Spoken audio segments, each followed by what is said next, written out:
The thing about monitoring security cameras at 3 in the morning is that you start to notice patterns. The janitor who always checks the same bathroom stall twice. The gate agent who counts her steps between terminals. The shadows that move when nobody's there. My name doesn't matter. What matters is what I saw on camera 47 in Concourse B at 3:17 a.m. last Tuesday. A woman in a business suit walking backward down the corridor, her head turned completely around, staring directly into the lens. She shouldn't have been able to see the camera from that angle. Hell, she shouldn't have been able to turn her head like that at all. But that's not the worst part. The worst part is that when I pulled up the footage the next morning, she was walking forward like any normal passenger. Same timestamp, same corridor, same woman. But this time her head was facing the right direction, and when she looked up at the camera, she smiled and mouthed 2 words, "I know." Welcome back to my channel, Night Owls. If you're watching this from your bedroom at 2 a.m. with all the lights off, you might want to turn a few on. Trust me on this one. I've been working security at Denver International Airport for 7 years now. 7 years of watching grainy footage of travelers dragging their luggage through endless corridors of gate changes and delayed flights of the usual chaos that comes with one of the busiest airports in America. It's mind-numbing work, the kind that makes you question reality after enough sleepless nights in a windowless room surrounded by dozens of flickering monitors. But lately, the job has been questioning me back. They say DIA has secrets. Everyone knows the conspiracy theories, underground bundles, New World Order headquarters, apocalypse bunkers. Most of us who work here just laugh it off. The airport's weird, sure. Those blue horse sculptures with the glowing red eyes, the bizarre murals depicting war and peace, the underground automated train system that goes deeper than it needs to. It's all just art, they told us during orientation. Just art. I used to believe that. Before you dive into this story, drop a comment and let me know where you're watching from. Are you brave enough to be alone right now? Hit that like button if you want more true stories from the night shift, and subscribe if you dare to see what else lurks in the shadows of America's strangest airport. My shift starts at 11 p.m. every Tuesday through Saturday. The control room sits on the 3rd sublevel, accessed by a service elevator that requires 2 different keycards and a biometric scan. Most passengers never see this part of DIA. Hell, most employees don't even know it exists. Down here, beneath the automated trains and baggage systems, dozens of monitors display live feeds from over 3,000 cameras scattered throughout the airport. The room itself feels like something out of a submarine. Low ceilings, humming fluorescent lights, and walls lined with screens showing every angle of every corridor, gate, and security checkpoint. My supervisor, Janet, works the day shift and leaves detailed notes about anything unusual. Usually it's mundane stuff: a drunk passenger sleeping in Terminal A, a maintenance crew working on the heating system, a lost child reuniting with frantic parents. My routine was simple. Clock in, grab coffee from the machine that dispenses something vaguely resembling caffeine, and settle into my chair for 8 hours of surveillance. The night shift at DIA is quieter than you'd expect. Sure, there are red-eye flights and international arrivals, but the sprawling terminals that buzz with chaos during the day become something else entirely after midnight. The corridors stretch longer, the shadows deepen. The automated announcements echo through empty spaces with an almost ghostly quality. I'd been doing this job long enough to recognize the regulars. There's Marcus, the janitor, who's worked here since the airport opened in 1995. He has this habit of talking to himself as he mops, carrying on full conversations with people who aren't there. Then there's Sarah from Gate B32, who always arrives 30 minutes early and arranges her workspace with obsessive precision. And the homeless man who somehow manages to evade security every few weeks, setting up camp in the same corner of baggage claim level 5. The weird thing about DIA, and I mean beyond the obvious weird things, is how it affects people who work here long enough. We start seeing patterns that probably aren't there, hearing sounds that don't quite match the footage. Marcus swears he's seen the same passenger walk past his station 3 nights in a row, even though the flight records show that passenger's plane took off each time. Janet's notes had been getting stranger lately. Last month, she mentioned camera 23 in the East Tunnel going offline for exactly 17 minutes every Tuesday. IT checked it twice, no technical issues. The month before that, she documented what she called Temporal inconsistencies in Terminal A, where the timestamp on one camera would run several seconds behind the others in the same area. I'd been dismissing it all as fatigue-induced paranoia. Night shift workers are notorious for seeing things that aren't there. The human brain isn't designed to stare at screens in artificial light for 8 hours straight. Shadows become figures. Reflections become faces. Static becomes whispers. But then I started keeping my own notes. Little things at first. Passengers who appeared on multiple cameras simultaneously in locations that were physically impossible to reach within the time frame. Cleaning crews working in areas that were supposed to be off limits. Groups of people in business suits walking through restricted sections at 4 a.m. with no security escort and no alarms triggered. I told myself there were logical explanations. System glitches. Timestamp errors. My eyes playing tricks on me. I should have trusted my instincts instead. It started with Camera 47 3 weeks ago. Camera 47 monitors the main corridor of Concourse B, positioned to capture the flow of passengers between gates B20 and B35. It's one of our busiest feeds during the day, but at night it mostly shows empty hallways interrupted by the occasional late arrival or early departure. I noticed her around 2:30 a.m. on a Tuesday. A woman in a Navy business suit pulling a small rolling suitcase walking down the corridor with purpose. Nothing unusual there. Business travelers catch red-eye flights all the time, but something about her movement felt off. She walked too smoothly, too deliberately, like she was gliding rather than walking. I switched to Camera 48 to track her progress, but she never appeared in the next frame. The corridor was empty. I flipped back to Camera 47, and there she was again, walking the same stretch of hallway. Same pace, same suitcase, same Navy suit. That's when I noticed she was walking backward. Not walking backward and looking over her shoulder like someone who dropped something. She was walking backward with perfect confidence, her body moving in reverse, but her legs stepping normally. And her head, Christ, her head was turned completely around facing forward while her body moved in the opposite direction. She looked directly at Camera 47, made eye contact through the lens like she could see me sitting in my chair 3 levels down. Her mouth moved, forming words I couldn't hear but somehow understood. "Hello, Michael. My name is Michael." It's printed on my security badge, but there's no way she could read that through a camera. No way she could even know I was watching. I fumbled for the recording controls, my hands shaking as I tried to capture the footage. But when I looked back at the monitor, the corridor was empty again. I rewound the feed standard procedure for anomalous events. The timestamp showed 2:31:17 to 2:33:42, but the footage only displayed an empty hallway. I checked the system logs. Camera 47 had been recording continuously. No technical errors, no signal interruptions. According to the data, nothing had happened during that time frame, but I knew what I'd seen. I spent the rest of my shift cycling through every camera in Concourse B looking for the woman in the Navy suit. She never appeared again, but other cameras started showing their own irregularities. Camera 52 displayed the same janitor mopping the same section of floor for 47 minutes straight, the timestamp moving normally while his actions looped like a broken GIF. Camera 61 showed a group of children playing in an empty gate area at 4 a.m., their laughter somehow audible through the security speakers, despite the cameras having no audio capability. By 6 a.m., when Janet arrived for the day shift, I'd documented 17 separate anomalies across 12 different cameras. I'd screenshot everything, taken notes, cross-referenced timestamps. I had evidence. Except I didn't. When I tried to show Janet the footage, every recording appeared normal. The janitor had mopped his assigned area and moved on.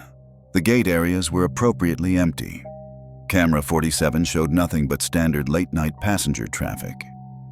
"You look tired, Michael," Janet said, her voice carrying that particular tone people use when they're concerned about your mental health. "Maybe you should take a few days off. This job can mess with your head if you're not careful." I wanted to argue, to insist that I knew what I'd seen, but the evidence spoke for itself. Or rather, the lack of evidence spoke for itself. I gathered my things and headed home, convincing myself that Janet was right. I was tired, overworked, seeing things. But as I waited for the elevator in the parking garage, I found a note tucked under my windshield wiper. A single sheet of airport stationery with one line written in neat handwriting. Some cameras see more than they're supposed to. A friend. I looked around the parking garage. Empty cars. Concrete pillars casting long shadows under the fluorescent lights. No sign of who might have left the note. The security camera mounted above the elevator was pointed directly at my car, but I knew from experience that parking garage footage was only reviewed in cases of theft or vandalism. That night I couldn't sleep. Every time I closed my eyes, I saw the woman walking backward down the corridor, her impossibly twisted neck, her mouth forming my name. I researched everything I could find about DIA's security system, about the airport's construction, about the conspiracy theories that surrounded the place. Most of it was standard internet rabbit hole material claims about underground cities, Illuminati symbols hidden in the architecture connections to secret government projects. But buried in the forums and blog posts, I found other stories. Security guards who'd reported similar experiences, maintenance workers who'd encountered passengers in areas that were supposed to be empty, airline employees who'd seen people boarding flights that didn't exist in the system. All of them had been dismissed. All of them had eventually quit or been transferred. All of them had been labeled as unreliable witnesses suffering from shift work sleep disorder or stress-induced hallucinations. I almost called in sick the next night.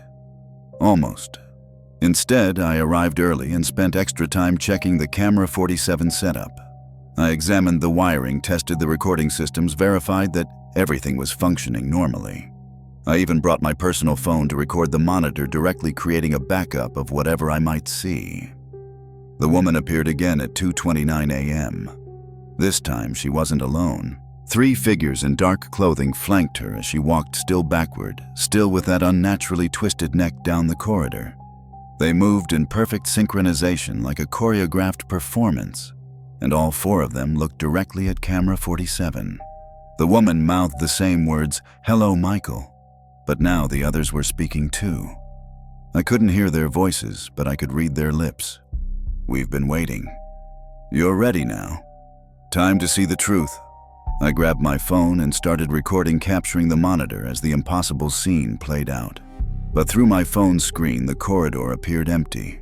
The backup recording showed nothing but standard security footage of an empty hallway. Yet the monitor in front of me clearly displayed 4 figures staring back at me with eyes that reflected light in a way human eyes shouldn't. Then they all smiled, and the lights in the control room went out. Emergency lighting kicked in 30 seconds later, bathing the control room in an eerie red glow. The monitors flickered back to life one by one, displaying normal footage of empty corridors and sleeping terminals. Camera 47 showed nothing unusual, just the polished floor reflecting the overhead lights in Concourse B. I called maintenance about the power outage. They had no record of any electrical issues. According to their systems, power to the control room had been steady all night. But I knew what I'd experienced. The darkness hadn't been complete. I could still see the glow from the monitors, still see those 4 figures standing motionless in the corridor, their smiles never wavering even as everything else went black. I started bringing a flashlight to work, and a backup phone, and a small digital camera I'd bought with my own money. If the security system was somehow filtering what I could record, I'd find another way to document what was happening. The incidents escalated over the following weeks. Camera 23 in the East Tunnel, the one Janet had mentioned in her notes, began showing what I can only describe as architectural impossibilities. The tunnel would appear to stretch for miles far beyond its actual length, with figures walking in the distance that never seemed to get closer or farther away.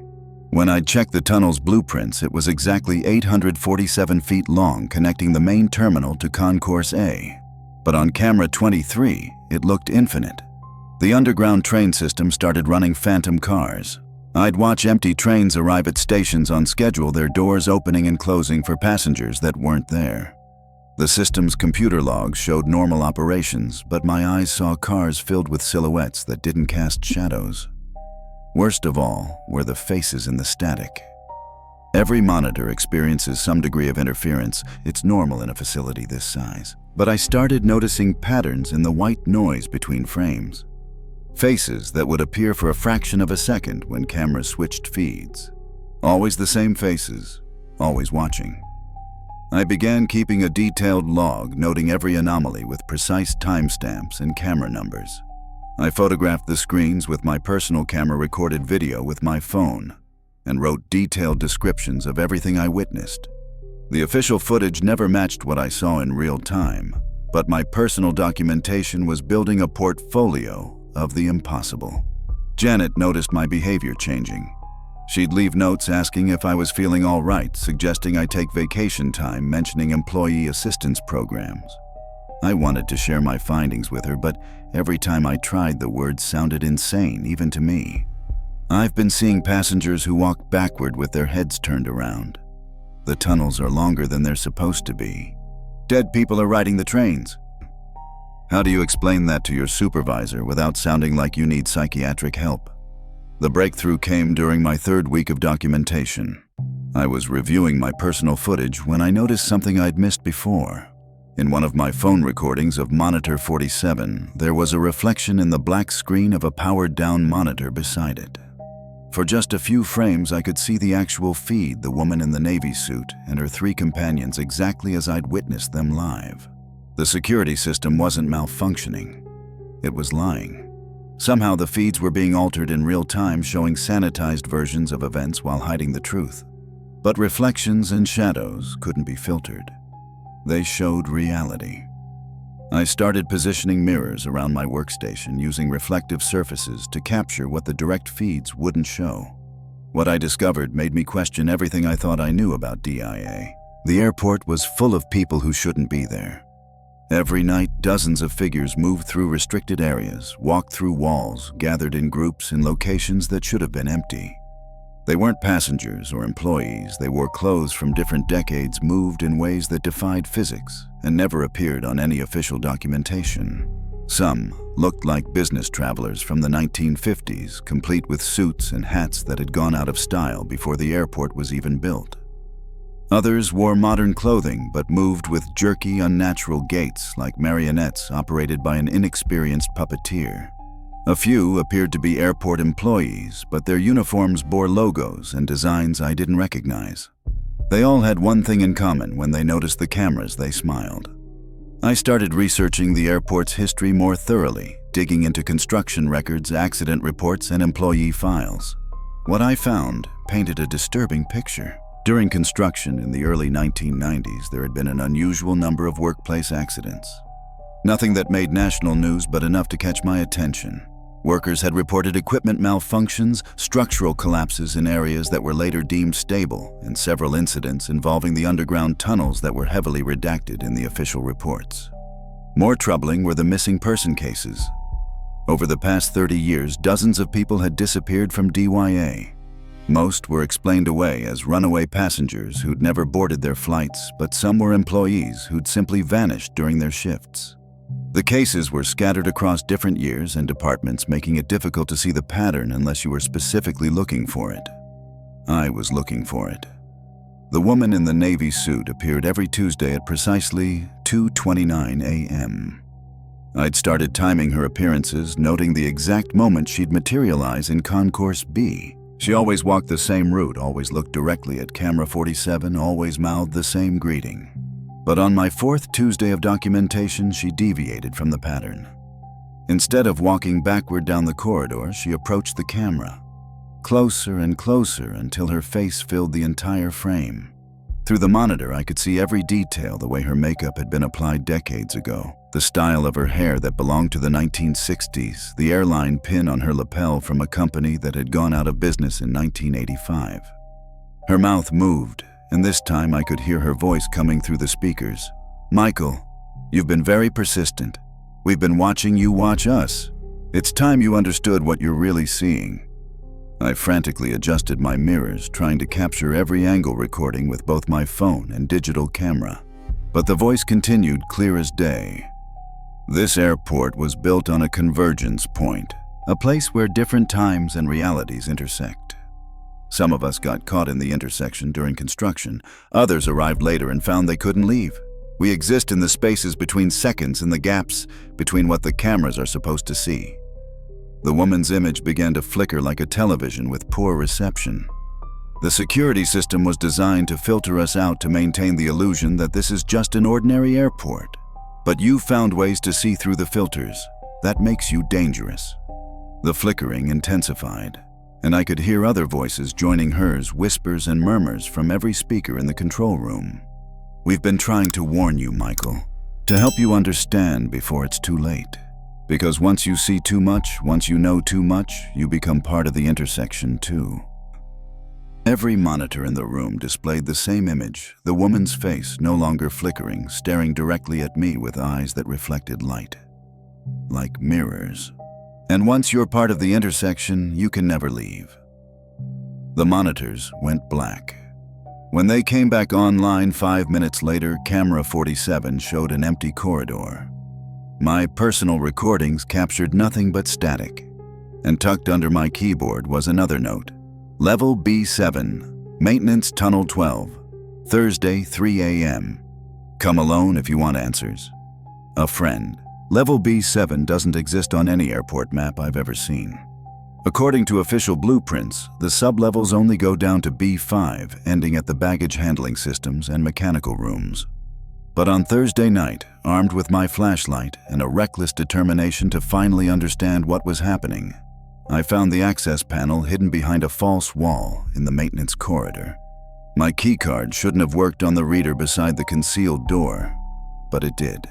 The elevator that descended beyond B5 should have triggered security alerts, but none came. It was as if the building itself was conspiring to lead me deeper into its secrets.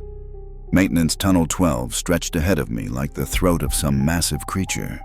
The walls were lined with pipes and cables that hummed with electricity, casting shifting shadows in the beam of my flashlight.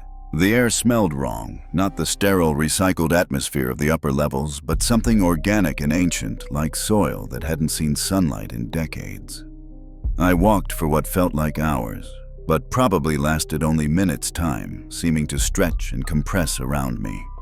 The tunnel curved gently to the left, following a path that should have taken me well beyond the airport's footprint. According to my mental map, I should have been walking underneath the Colorado prairie by now. That's when I saw the light ahead. Not the harsh fluorescence of airport maintenance areas, but a warm golden glow that flickered like candlelight. As I approached, the tunnel opened into a vast underground chamber that shouldn't exist. The ceiling stretched 50 feet above me, supported by concrete pillars that disappeared into shadows. And throughout the space, gathered in small groups like passengers waiting for delayed flights, were the people I'd been seeing on the cameras. The woman in the navy suit stood near the center of the chamber, no longer walking backward, no longer twisting her neck in impossible ways. She looked almost normal except for her eyes, which reflected my flashlight beam like a cat's. "Michael," she said, and her voice echoed strangely in the vast space. "Thank you for coming. I know this is difficult to understand." Around her, dozens of figures turned to look at me. The businessmen from the 1950s, the airport employees in outdated uniforms, the passengers in clothes from decades past. Some I recognized from my camera observations, but others were new people who must have been lurking in areas my monitors couldn't reach. "What is this place?" I managed to ask, though my voice came out as barely a whisper. "This is where we wait," said a man in a pilot's uniform that belonged to an airline that had been defunct for 30 years. "Where we've been waiting since the airport was built over the convergence point." The woman stepped closer. "Time moves differently here, Michael. The construction crews discovered this chamber in 1993, but the airport commission decided to build around it rather than through it. They thought they could contain what they'd found." I looked around the chamber, trying to process what I was seeing. "You're all dead." "Some of us," she replied. "Others are simply lost. Passengers who missed their connections and found themselves in the wrong time. Employees who stayed too late and discovered that their shifts never ended. People who got caught in the intersection between what was, what is, and what might be." A child in clothes from the 1970s tugged at my jacket. When I looked down, I could see through her to the concrete floor beneath. "Are you here to help us leave, Mr.?" "That's not possible," said the woman. "Once you're here, once you've seen this place, you become part of it. The intersection doesn't let go." The chamber began to feel smaller, the walls pressing inward despite their obvious distance. The golden light flickered more rapidly, and I realized it wasn't coming from any visible source. It was emanating from the people themselves, a soft phosphorescence like decay. "The cameras," I said, backing toward the tunnel entrance. "They're designed to hide you, to filter you out. To maintain the illusion," she agreed. "DIA processes 60 million passengers a year. They can't afford to have travelers seeing us in the terminals, can't have employees reporting paranormal activity, so they installed a security system that shows only what people expect to see. But I've been seeing you anyway, because you've been looking for us, because you've been paying attention to the spaces between frames, the moments between seconds, and now you've come too far to turn back." I felt something change in the air, a pressure like the moment before a thunderstorm. The tunnel behind me was growing longer, stretching away from the chamber. When I turned to run, the entrance was already hundreds of yards away and getting farther. "Don't fight it, Michael," the woman called. "It's easier if you don't fight it." But I did fight it. I ran toward the receding tunnel entrance, my footsteps echoing in the impossible space. Behind me, dozens of voices began to speak in unison. "You can never leave. You're one of us now. Welcome to the intersection." The tunnel stretched ahead of me like a nightmare, growing longer with every step I took.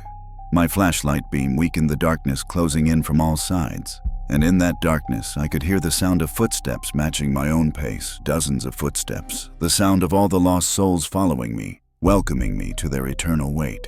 The last thing I remember before the darkness swallowed me completely was the woman's voice, gentle and sad.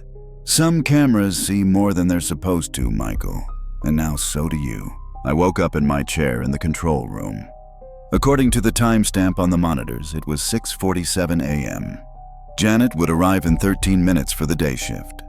My coffee cup sat cold and untouched beside my keyboard, a layer of oil floating on the surface like it had been sitting there for hours. I checked my personal documentation, my phone, my camera, my handwritten notes. Everything from the past week was gone. Not deleted, but absent, as if I'd never recorded anything at all. My phone's memory showed no videos from the control room. My camera contained only photos of an empty apartment and a few random shots from my commute. The note about level B7 was gone too. I searched my pockets, my workstation, the floor around my chair. Nothing. But I remembered everything. The chamber, the lost calls. The woman in the navy suit explaining about the intersection of times, running through an endless tunnel while ghostly footsteps pursued me. I pulled up camera 47 on the main monitor. The corridor in Concourse B looked exactly as it should: polished floors, fluorescent lighting, a few early morning passengers dragging their luggage toward distant gates. Normal, ordinary, safe. When Janet arrived, she seemed surprised to see me still at my station. "You're looking better, Michael," she said, settling into her chair with her usual morning routine. "Did you get some rest yesterday?" I realized I couldn't remember leaving work the previous morning. Couldn't remember going home, sleeping, eating, or any of the normal activities that should have filled the time between shifts. My last clear memory before waking up in the chair was stepping into that elevator that descended to level B7. "I feel different," I told her, which was the truth. Something fundamental had changed, though I couldn't articulate what. Good different or bad different, I wasn't sure how to answer that. On one hand, the constant anxiety that had been building over the past month was gone. The feeling of being watched, of seeing things that shouldn't exist, had vanished completely. On the other hand, there was an emptiness where those experiences used to be, like losing a sense I'd grown accustomed to using. Just different. Janet nodded and began reviewing the night's reports. Quiet evening according to the logs. No incidents reported. All cameras functioning normally. She glanced at me. "No strange observations in your notes either. First time in weeks." She was right. My official log showed nothing but routine entries, passenger counts, scheduled maintenance, normal airport operations. It was as if the past month of anomalies had never happened. I gathered my things and headed for the elevator, ready to go home and try to make sense of what I remembered versus what the evidence suggested had occurred. As I waited for the doors to open, I caught my reflection in the polished steel. For just a moment, a fraction of a second that might have been a trick of the fluorescent lighting, my reflection was wrong. Instead of showing me standing in front of the elevator, it showed me walking backward down a corridor, my head turned completely around to face the camera. The elevator doors opened with their usual mechanical chime, and my reflection returned to normal. But I understood now why the woman in the navy suit had looked so sad when she'd welcomed me to the intersection. Some cameras see more than they're supposed to, and now, I was one of them. 3 months have passed since that night in Level B7. 3 months of normal shifts, watching normal footage of normal passengers doing normal things. I clock in at 11 p.m., drink terrible coffee, and monitor screens showing exactly what they're supposed to show, nothing more, nothing less. But here's what Janet doesn't know: I've been leaving notes. Little messages tucked under keyboards, taped inside maintenance panels, slipped between the pages of logbooks. Instructions for whoever comes after me, warnings about what to look for and where to look for it. Because I know someone will come after me. Someone always does. The job posting for night shift security monitor position in the control room has been active for 6 weeks now. They've interviewed dozens of candidates, but none of them stick. The successful applicant always quits after a few days, claiming the work is too stressful, too isolating, too weird. They're right, of course. It is weird. But they don't understand that the weirdness isn't coming from the job, it's coming from them. From their ability to see what others can't. From their sensitivity to the intersection. The airport doesn't hire people for this position. It calls them. I've been watching the interviews through the security cameras, studying the faces of potential replacements. Most of them are ordinary people who'll never see beyond the official feeds. But yesterday, a woman named Sarah applied for the position. Mid-30s, former military experience in surveillance operations. She had the look, that slight wariness in her eyes, the way she unconsciously tracked movements in her peripheral vision, the careful attention to details others missed. She'll be the one. Tonight, I'm leaving the most important note yet. A complete guide to what she'll experience, what she'll see, and how to document it. Instructions on using reflective surfaces to capture the truth. Warning signs to watch for. And, most importantly, advice about Level B7. Don't go there, I'm writing. Don't follow the notes that appear under your keyboard. Don't believe the woman in the navy suit when she says she wants to help you understand. The intersection doesn't want to be understood, it wants to be fed. Because here's what I've figured out during my 3 months of normal shifts: I didn't escape from that chamber. I never woke up in my chair.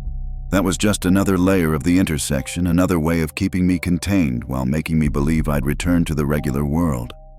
I'm still down there in that golden-lit chamber with all the other lost souls.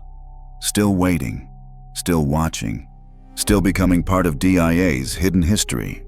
But somehow I'm also up here in the control room, performing my duties, maintaining the illusion for the next person who'll be called to this job.